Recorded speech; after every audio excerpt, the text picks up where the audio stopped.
de pessoas de extraordinária velhice. E em uma ou duas estrelas no céu, uma, em específico, uma estrela de sexta magnitude, dupla e imutável, que se encontra na vizinhança da estrela maior em Lira, quando examinava o céu com um telescópio. Alguns sons de instrumentos de corda também me remetiam a eles e, com frequência, determinados trechos de livros. Entre outros exemplos inumeráveis, lembro-me bem de uma passagem em um volume de Joseph Glanville que, talvez por sua natureza excêntrica, quem sabe, nunca falhou ao trazer-me tal sentimento. E a vontade ali dentro habitava, sem perecer. Quem conhece os mistérios da vontade, com seu vigor?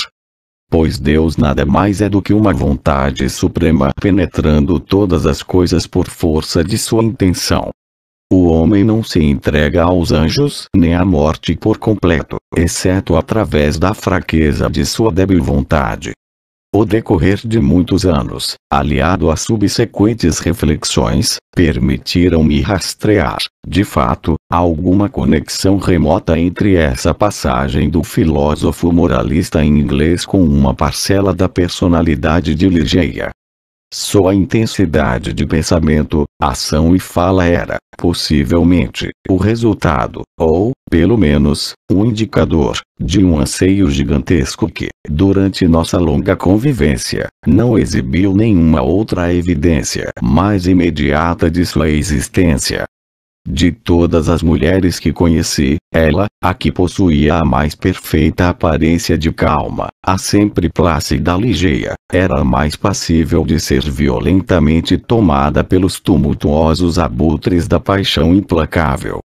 E eu mal podia aferir tal paixão, a não ser pela expressão miraculosa daqueles olhos que me fascinavam e aterrorizavam na mesma medida, pela melodia, modulação, distinção e placidez quase mágica de sua voz muito baixa e pela energia feroz, que se tornava duplamente eficaz pelo contraste com o modo como as proferia, das palavras desarrazoadas que costumava dizer. Já mencionei a erudição de Ligeia. Era imensa, do tipo que jamais encontrei em uma mulher. Ela era proficiente nas línguas clássicas e, até onde meu próprio conhecimento dos dialetos modernos europeus alcançava, também os dominava com perfeição. Para falar a verdade, que tema dos mais admirados, simplesmente por ser de mais difícil compreensão na esfera acadêmica, Ligeia não dominava com perfeição. Com que singularidade, com que entusiasmo esse traço da natureza de minha esposa, apenas em seu período tardio, chamou-me a atenção. Disse que nunca encontrei em uma mulher um conhecimento que rivalizasse com o dela, mas onde está o homem que tenha atravessado, e com tamanho êxito, todas as vastas áreas das ciências morais, físicas e matemáticas? Naquela época, eu não enxergava o que hoje percebo com clareza, que os conhecimentos de Ligeia eram gigantescos, impressionantes. No entanto, tinha consciência suficiente de sua infinita superioridade para me resignar, com a confiança de um jovem pupilo, a me deixar guiar por ela pelo mundo caótico das investigações metafísicas com as quais me ocupava com empenho nos primeiros anos de nosso casamento. Com que imenso triunfo, com que vívido deleite, com todos os componentes etéreos da esperança, sentia Ligeia debruçada sobre mim em estudos tão pouco explorados, tão pouco conhecidos, e via, expandindo-se aos poucos diante de mim, o admirável panorama, o longo, esplêndido e inédito caminho pelo qual eu poderia, finalmente, alcançar uma sabedoria preciosa demais para não ser proibida. Com que dor pungente vi, após alguns anos, minhas esperanças tão bem fundadas ganharem asas e levantarem voo. Sem Ligeia, eu não passava de uma criança tateando a escuridão. A presença e leituras dela iluminavam os diversos mistérios do transcendentalismo em que estávamos imersos. Sem o brilho radiante de seus olhos, os livros, outrora luminosos e dourados, tornavam-se maçantes, mais pesados do que o chumbo saturnino. E cada vez menos e menos aqueles olhos pousavam nas páginas que eu decifrava. Ligeia ficou doente. Seus estranhos olhos ardiam com um resplendor glorioso. Os dedos pálidos adquiriram um matiz transparente e cadavérico e as veias azuladas em sua alta fronte pulsavam ao sabor das marés da emoção mais tênue. Eu percebia que a morte era iminente, e lutava, em desespero, contra o soturno Azrael. E a luta de minha adorada esposa era, para meu próprio espanto, ainda mais enérgica do que a minha. Diversas peculiaridades de sua natureza inabalável levaram-me a crer que, para ela, a morte não inspirava temores, mas eu estava enganado.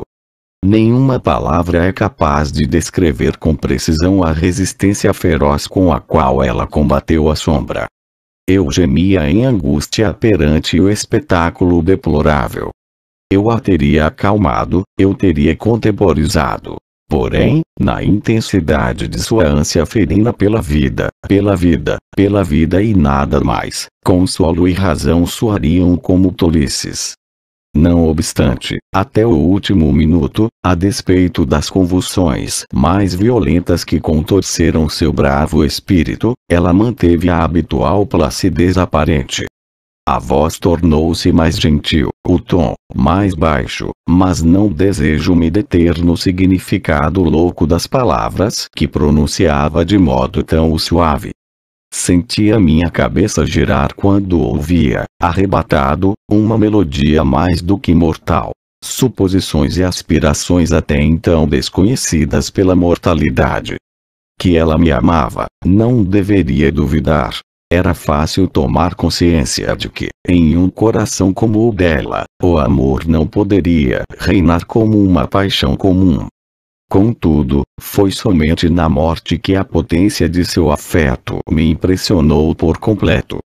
Por longas horas, segurando minha mão, ela despejou uma torrente de amor cuja devoção, mais do que passional, chegou às raias da idolatria. O que eu fizera para ser abençoado por tais confissões? O que fizera para ser amaldiçoado com a perda de minha amada enquanto ela as proferia? No entanto, não suporto me deter nesse assunto. Direi apenas que, no feminino abandono de Ligeia ao amor, infelizmente sem que eu o merecesse, sem que dele fosse digno, por fim reconheci o motivo pelo qual agarrava-se com tamanha ferocidade à vida que dela escapava tão rapidamente. É este desejo feroz, esta ânsia veemente de viver e nada mais, que tanto me custa relatar, que minhas palavras fracassam em sua tentativa de expressar. À meia-noite da madrugada na qual faleceu, exortando-me que ficasse ao seu lado, Ligeia suplicou que eu repetisse os versos que compusera poucos dias antes. Obedeci. Ei-los. Vês. É uma noite luxuosa aos últimos e ermos anos já passados.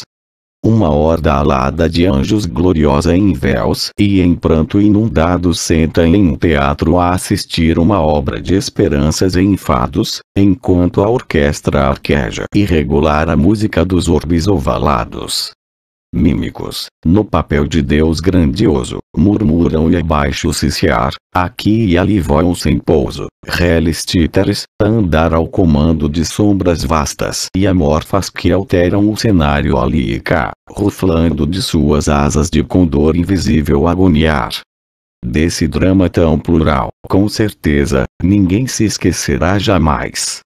De seu fantasma perseguido e da presteza de uma turba que alcançá-lo nunca faz, e do ciclo que tende sempre a voltar para o mesmíssimo lugar em que jaz, e o tanto de loucura e de pecado, e horror que seu enredo a alma traz. Mas veja, ali, na pantomima uma forma rastejante intrusa. Uma coisa rubra esgueira-se para cima da solidão que a cena acusa. E se esgueira. Com angústia mortal e com os mímicos sílabos às presas de parasitas, choram os serafins em torrente de sangue profusa. Findas as luzes, tudo falha. E, sobre toda forma que jazem tremor as cortinas, uma mortalha, desabam como um temporal desolador enquanto os anjos, lívidos e alvos, vão e anunciam em um louvor que essa peça é a tragédia, o homem e seu herói, o verme vencedor. Ó Deus! Exclamou Ligeia.